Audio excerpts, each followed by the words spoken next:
Hello there guys and welcome back to the channel. Now quite unsuspectingly, we have an Act 8 Chapter 4 beta announcement.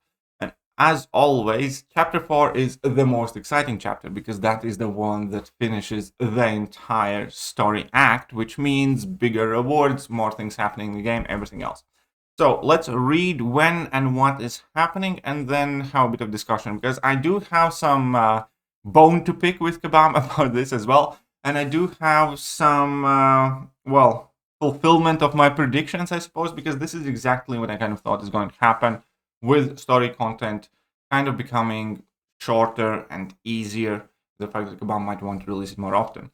So you have been invited to take part in Act 8 Chapter 4 beta. If you'd like to take part in it, you can sign up. Sign-up period is from November 4th until November 8th, so 1 week, and the beta is going to start on November 15th until November 22nd. Now, the first question, the first most meaningful question here is, does anybody know anything, interesting happening in November 15th? Something, let's just put our collective hats together and think whether November 15th marks any date of interest in MCOC. Middle of the month, as in like no new update. Okay, that's fine. Let's think. Battleground season's ending, but that's kind of good because Battleground, we're not gonna be busy with Battlegrounds for that week. Let's think a bit more. Is there anything else happening in November 15th? Oh, right, this tiny new piece of content called Necropolis, right? Which is obviously the most hyped content that Kabam has released this year, pretty much. And this tells me two things. Either Kabam is very, very bad at, planning timing for the game, and they do struggle with it a lot. We still get quite a few of these months where at the end of the month, there's just nothing really happening in the game. And this time around, Kabam proves that. Sorry about that. When it rains, it pours. Because now we're going to have Necropolis and Act 8.4 beta.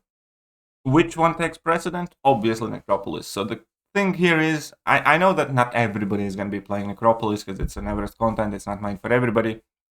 But at the same time, top tier story content also used to be kind of meant for the tippity top of the players. It's not anymore.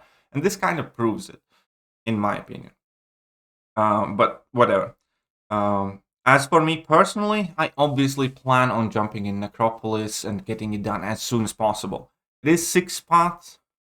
Hopefully, I'll get it done in time because I will be dedicating pretty much all of my time to Necropolis as soon as it drops. We're going to be streaming, we're going to be recording videos, we're going to be doing all that stuff to get it done as soon as possible. And then if we get some time, I will jump in 8.4 beta. Now, I doubt I will be fast to explore it.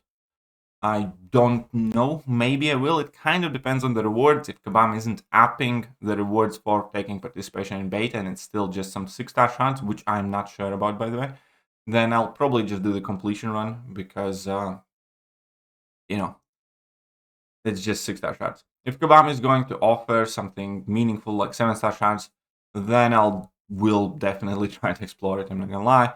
But the timing of it definitely is somewhat inconvenient.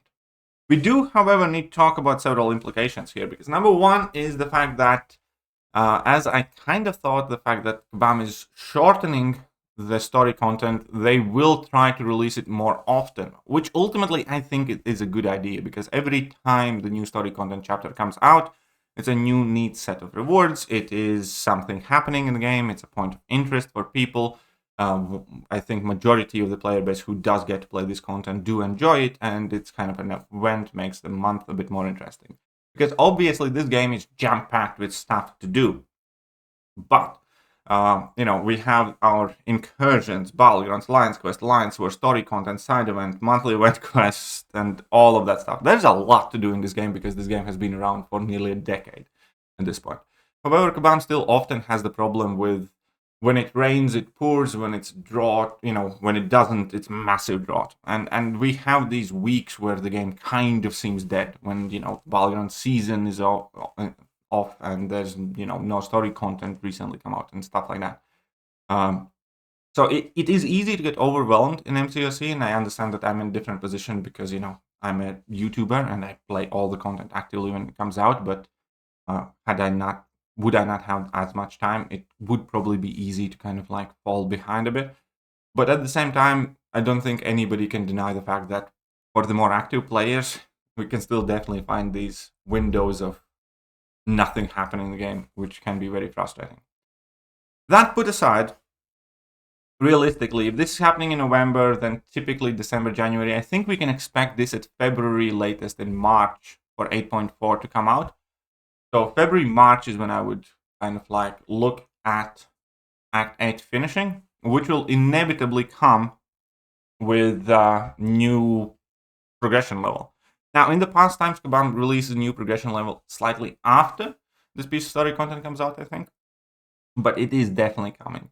At this point, I also think it's going to be 7-star rank 3s that are the requirement, alongside, you know, completing Act 8. This is definitely going to be extremely interesting to see who the final boss is as well. They are doing a great job with these boss fights. And overall, obviously, now we're going to have to start thinking about 8.4 rewards, about the fact that 8.4 and Act 8 is finishing straight after Banquet event. And that, I think, is also kind of a smart move that Kabam is doing right now, because I'm sure that they're going to sell an entirely, you know, ridiculous amount of stuff in Banquet event. But now they will have this kind of like pin-up of Act 8 is going to finish and you're going to get some good rewards there for people who aren't spending. That will probably kind of help to minimize the gap and divide in the community and the player base. But I love this, though. I love it. Even though I think the timing is awesome, I love the fact that the game seems to be moving. I have heard some worries about games starting to move too fast with the new progression levels, 7 stars after they had been introduced so briefly. I don't know if I share the same concern just quite yet, because if you think about it, 7 stars came out with rank 2 accessible already. So this is like the first actual new rank that we're unlocking for the 7 stars with Necropolis, and inevitably Act 8. Like, Act 8 will have rank 3 7 star in it. I can promise you that. I mean, I would be willing to bet on that, I would say that.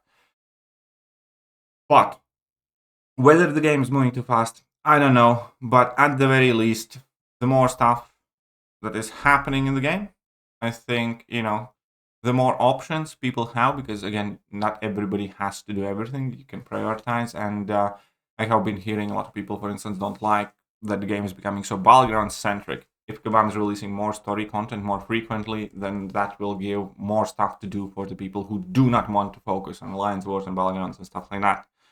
And in general, I just think it is a very good thing that the game is moving forward. I wish the game slowed down sometimes and actually addressed the input issues, the parries, the dexes, everything else that's going wrong with it. But at the same time, you know, Kabam is a company that can move forward forever and always, and will try to. It's the same argument why it's like Kabam should not release any champions, you know, for 2 months and just fix all the bugs and stuff like that. It's never going to happen, because fixing bugs doesn't really make the money. Releasing champions does. And it's similar with new contents and stuff like that. So I personally don't find an issue there. However, yeah, we are getting 8.4 beta in 15th of November, which is a very bad timing because it's also only 1 week. At the same time, we can probably expect 8.4 to drop in February or March, because typically it takes around 3 to 4 months after beta for story content to come out. So I think it's going to be February, most likely, possibly March. Obviously, with that, we're going to get new progression level, likely going to see some rank 3 materials, possibly a 7-star Awakening gem here as well. And yeah, I will try to jump in it. Again, can't promise that I'll explore it. I'll definitely try to, you know, dip my toes in it. Therefore, I'm just going to go ahead now and sign up for it too. Because why not? Even if I don't play, there's no harm in signing up. And what is this? Tier 6 ISO pack? No, thank you. Either way, let me know what you guys think about Act 4 beta coming out, and I'll see you soon. Bye-bye.